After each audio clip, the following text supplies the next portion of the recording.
She has covered the Mother Emanuel AME tragedy for 2 years, more than any other Charleston reporter.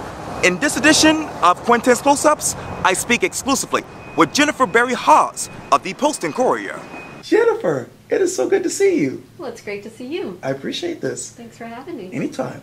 Well, let me take you to the obvious, and this is a tweet from CNN just a few days ago. It says this: Dylann Roof told a psychologist that white nationalists would save him from death row, according to a report. What else was in that report? There were all kinds of strange and sometimes interesting things in those reports. It was difficult in a number of them to tell how serious he was. Okay. At one point he said that he thought the likelihood that white nationalists would rescue him from prison were very small. At other times he seemed to indicate to his attorneys that he put some stock in that belief. There were a whole number of documents that were released in the case over the past couple of weeks. The judge had sealed them. He's been unsealing them really over a couple of months now. And in them were things such as Roof's competency hearing transcripts, defense hired psychiatric examiners' reports, and the reports from the court-appointed examiners. So you had a whole range of viewpoints about Roof, his diagnoses, right, information about his family, and his increasingly odd behaviors as he grew up. He apparently originally started off as a fairly good student, sort of a quiet, shy kid, then grew into really kind of a recluse who dropped out of high school, didn't want to go to school, didn't want to get a job, didn't seem to really have any desire to move out of his mother's house. So these reports really detail, in a way that we hadn't known before, what he was like in the years before the shooting. And I forgot to ask you this, but this is the following from ABC News Politics. Condemned church shooter Dylann Roof asks appellate court to overturn his conviction and death sentence. Tell me why now? That's just part of the procedure, is that he's been convicted and received a death sentence, and so he has new attorneys now. You know, he had a big falling out with his defense counsel during the trial here, and that was mostly because he did not want them to introduce mental health evidence, and they felt strongly that they wanted to in order to try to convince at least one juror not to sentence him to death. Roof objected to that, and they had a very large disagreement. And he now has new attorneys and is pursuing an appeal of his case, and that's really very normal. And obviously you tweeted this out too. You said this, quote, "A federal judge has unsealed more exhibits from the Dylann Roof trials, including his medical records." Tell me more about that. Well, those records included things like his visits to a mental health center in Lexington where he lived. Right. They detailed repeated concerns that his mother brought forward regarding his anxieties, particularly social anxieties. Also, he received some treatment for marijuana addiction. He had been smoking and drinking as a younger teenager, and his mother was concerned. So they detail some of that. There's also some record that a physician found he had some abnormality in his thyroid, not to a degree to which he needed medication. Okay. Although interestingly, Roof did pursue medical treatment for a thyroid condition repeatedly, even though doctors didn't feel like he needed any kind of medication. So it sort of implies that he may have been blaming some of his problems on this difficulty with his thyroid, when in fact it was not really a big deal. So they cover all kinds of things, but those were some of the main, somewhat new details that we learned. And you know, obviously the Post and Courier just covered this too, but this, quote, "Living Your Truth program at Emanuel AME Church takes honest look at racism and social injustice."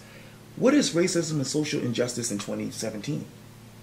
Well, it certainly looks a lot like Dylann Roof at this point. I think that shooting brought forward a lot of discussion about race relations in the city and across South Carolina. Whether that leads to permanent change, I think, is still yet to be seen. But conversations like that, I think, help to bring people together to at least be discussing them. And it's encouraging, I think, to see that they're continuing to take place almost 2 years now after the shooting. I always wondered if those would be conversations kind of limited to the immediate aftermath and then quickly forgotten.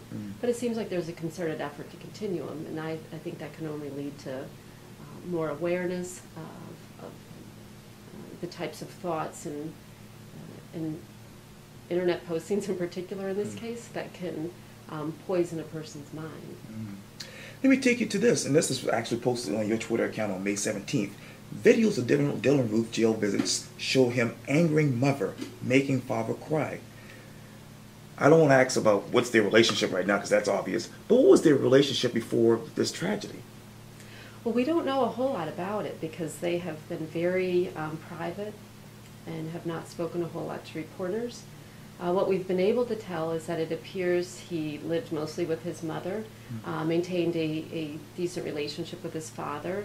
His grandparents, who live in Columbia, appear to be involved with him as well. He has an uncle who appeared to have some involvement with him. I think one of the more interesting things to come out of this was to see the interaction between him and his parents and in what clues that might offer about the relationship before. And it's clear watching the videos that he really kind of plays with his parents. He at times laughs at them. At one point he makes his father cry when he says that he's going to do something to make it all even worse. And this was before he began representing himself. So he upsets his father. His mother starts to demand to know what he said to his father, and he's kind of laughing and, oh, I was just joking. And then when the dad leaves the room, he starts in on his mother, implying that it's her fault that the dad is upset. So you can see maybe some indications of how he dealt with them and what the relationship was like. It's very kind of strange because you can see his mother really trying to keep the peace and get, for instance, clothing that he wants, and he's then in response very critical of whatever she's doing. So maybe that's a little bit of how the relationship worked before the shooting. Of course, we don't know. Right. This is just speculation based on the tone of those videos. But it's interesting to see. You know, his mother tells him that she loves him, and he doesn't respond back. He just says, "Oh, all right." Things that I know with my son, if I said I love you, and especially under such horrible circumstances and the pain that he's caused, obviously the victims' families, but also his own family, and to not even be able to respond back to her was interesting. What part of you says that he's actually hiding something from his parents because of the way he was acting in that video? It's so hard to tell because it's so hard to tell when he's serious and when he's just yanking their chains. It's really, really hard to tell. Maybe they know because they've dealt with him much longer, right. But just as an outsider looking in, it's really hard to tell. When he's serious, at one point he starts asking his dad questions like, well, what's a courtroom? What's a lawyer? What's a judge? When he's clearly been in court and knows who all of these people are and what their roles are. And when his dad begins to answer the question, he starts laughing at him. So there's just a strange, there's a strange quality to him, but is he hiding something or just being intentionally mean to them? It's hard to tell. Yeah. 2 years from 2015 to right now, what do you think is the mood of really Emanuel AME Church? I think that's an excellent question, and I'm not sure that Emanuel AME Church knows, because how can you know? How can you go from being a regular old church, right, doing your thing, right, and then all of a sudden this enormous tragedy happens right in your building, and part of your building is at some point a horrific crime scene. And I think that Emanuel will find its place as the civil rights pilgrimage spot. And I think that that's something that they've really tried to balance since the tragedy. And regarding the event that you mentioned earlier, right, I think that they're stepping up to having an opportunity to be part of that conversation and to open the door for those conversations, but also for others. There was an event held there recently that dealt with the documentary Being Mortal. Right. And in that case, it was talking about African Americans in a relationship with death and hospice and end-of-life issues. So that didn't have to do with race relations or anything like that, but it was Emanuel stepping up to do some of the things I think Clemente Pinckney really wanted, which was that church to be part of the community, to be serving the entire community, to be more of an epicenter for that sort of work. And I think you'll see Emanuel step into that role more and more, and to be more comfortable with that, because I can only imagine it's been a tremendous change for the parishioners there to go from being regular old people at a regular church, and now all of a sudden everything about the place is so different, and they've got to figure out how to not only heal themselves, but to step into this new role. Let me go back to the previous question. 2 years from 2015 to right now, there's a lot of rumors of infighting over a website for the family and donations and whatnot. What do you expect from the 2-year anniversary in your mind? I think what you'll see is sort of a settling in of some separation there. I think that for some of the family members who went to Emanuel and the survivors who don't go there anymore, I think they've found new worship homes where they can be fed what they need.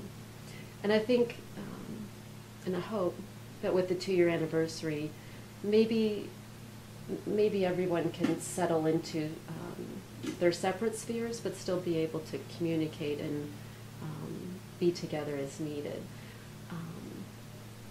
But it's undoubtedly been a difficult time, I think, for everyone involved, trying to figure out what is Emanuel like now? Where do I worship? Where do I feel comfortable? Where do I feel most spiritually fed? And ultimately, that's what everybody has to figure out. But I think it may be a situation where that's not going to maybe mean reconciliation in terms of everyone being back at Emanuel. Right. But I'm not sure that there's necessarily anything wrong with that. I think what's important is that the people who are hurting find that nourishment somewhere. The 9 people who were killed, obviously, the 4 survivors. What have you learned about them now that you didn't know 2 years ago? Well, I've learned that they are a tremendously resilient group of people, and I often ask myself, what would I have done in that situation? Of course, we can never know. No. But I know watching, particularly the 3 adult survivors, Felicia and Polly, who are in the fellowship hall, and Jennifer Pinckney, who is hiding with her young daughter in the office. Every one of them is just a very warm, incredible woman. And I think that for me, it's really taught me to be grateful for what I have in my life, because you never know when that might change, and to learn from the wisdom that they've shown and the resilience that they've shown, and really most important, to learn from the tremendous faith that they've shown in the face of just challenge after challenge. They never, that I'm aware of, wavered in their faith. They turned to it more strongly than ever, and that's what I mean by, I think, the most important thing at this point for everyone is to find a place where they're able to build on that and be fed. But they're, like I said, their resilience in the face of challenge after challenge. Jennifer Pinckney's mother died around the year anniversary. And so here was the woman who had been the rock of her surviving after Clemente's death, to have that double whammy. And I thought, how do you move forward after something like that? And she did, and she continued to work and to serve the children in her library. And how do you? I look at all of those women and I think, how can I apply that kind of wisdom to my own life and to my own parenting as a human being, not just as a reporter, but they're just amazing women, and I think that we can all look to them for that strength, and hopefully as a community offer back what they need. You have been here at the Post Courier for a very long time. Since my days as the ink reporter here back in '99, Jesus. I'm not that old. No, I'm just saying. But what I was thinking is this: where would you put Emanuel on the top of your list as far as stories you've covered as a journalist here at the Post Courier? Oh, it's by far the biggest and most important, because I really can't think of another event interestingly, outside of the fire. Oh, yeah. Which occurred, of course, the anniversary of that's coming Coming up, up. the 10-year anniversary, and that occurred the day after Right. the Emanuel tragedy. And to think that another enormous loss of life occurred so soon after and near that date, it's hard to imagine as a journalist something bigger to cover. I didn't cover the Superstore fire. So for me, the Emanuel shooting is by far the biggest story, the most important story, the one that I felt like really touched our community. Oh, yeah. And so therefore really wanted to be sensitive and responsible with our own reporting for all of those reasons, because you know, I live in this community just like you do, and you know, we all were touched by that shooting in some way or another. Many people in very big ways. Many people. So yeah, I'd say by far it's the biggest one, most important. And you talk about responsibility. So tell me this: how do you approach stories now, having to cover Emanuel 2 years later? Well, I have started to cover some things that are not Emanuel, Okay. and in a way, it really raises your awareness of being sensitive. I went and spoke with journalists about covering different kinds of trauma survivors, and that's touched on a lot of different stories I've written about over the years. Okay. And I realized that the Emanuel shooting has really made me think much more in terms of the complexity of what they're going through, and it's not just the traumatic event, but there's so many ripple effects that go out into their lives and into the whole community. And I've really tried to be more sensitive to that, and to think more about the complexity of what they're going through. Sure. Well, Jennifer Berry Hawes, thank you so much for your time. I really appreciate this. Thanks, Quintin. It's always nice to see you. Likewise.